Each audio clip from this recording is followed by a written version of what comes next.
Go into KAV. It's not temporal language that's coming up. Forgive me. KAV.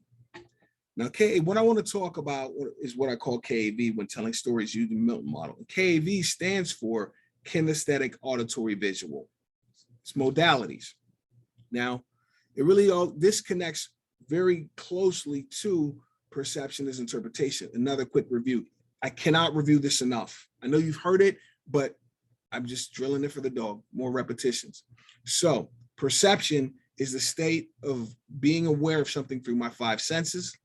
Interpretation is the action of explaining the meaning of which I perceive.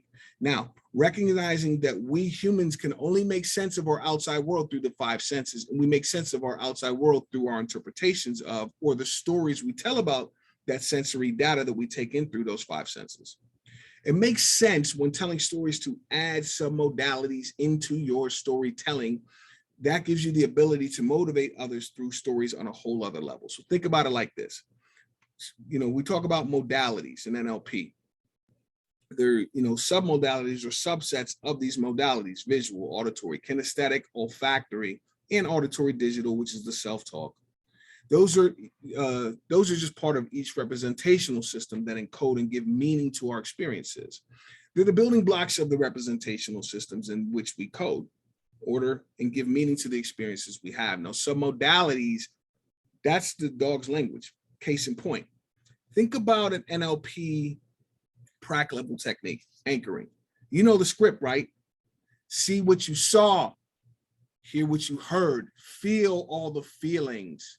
Recognize that what you're doing when you're anchoring is just getting the client to recall the modalities of those positive memories. The unconscious mind organizes memories based on submodalities. Another way to look at it is submodalities, or the dog. It's how the dog makes sense of the world. The story is the kid. The submodalities, that's what the dog understands. The five senses are the language that the dog cannot misunderstand.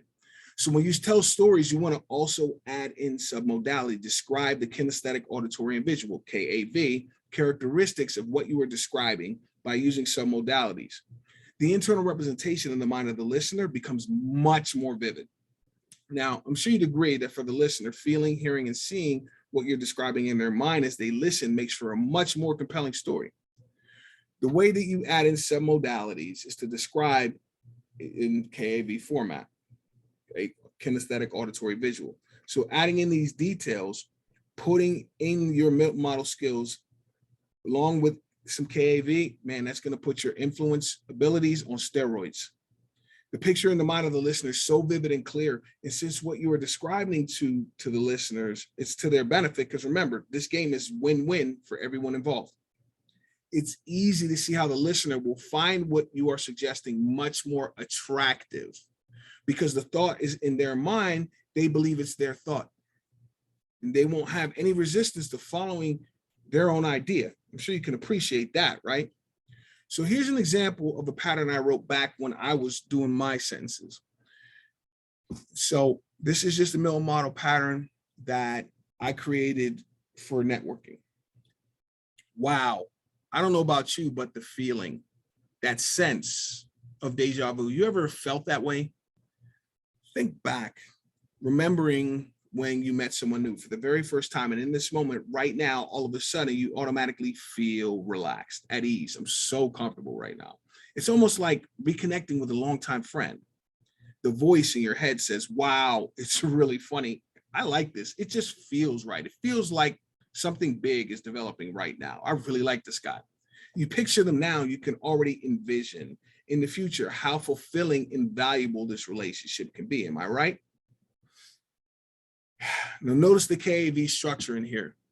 I kind of went crazy in the beginning with feeling, sense, and feel, but getting that 3 times is hypnosis. That's how the dog makes sense of things, repetition. So feeling, feeling, feeling, feel relaxed, at ease. I'm so comfortable now. That's what the dog heard. Now, the voice in your head says that's auditory. So we got kinesthetic, auditory. The voice in your head says, wow, this is really funny. I like this. It just feels right. That's an embedded command to them. They're thinking that now because I gave it to the dog. Wow, this is really funny. I like this. It just feels right. Feels like something big is developing right now. I really like this guy. So I gave that suggestion to the dog. You picture them now and you can already envision. So you see where the visual comes in. So in just delivering this pattern, I've painted a vivid picture for the dog, just like that. And so you see how KAV works. The last piece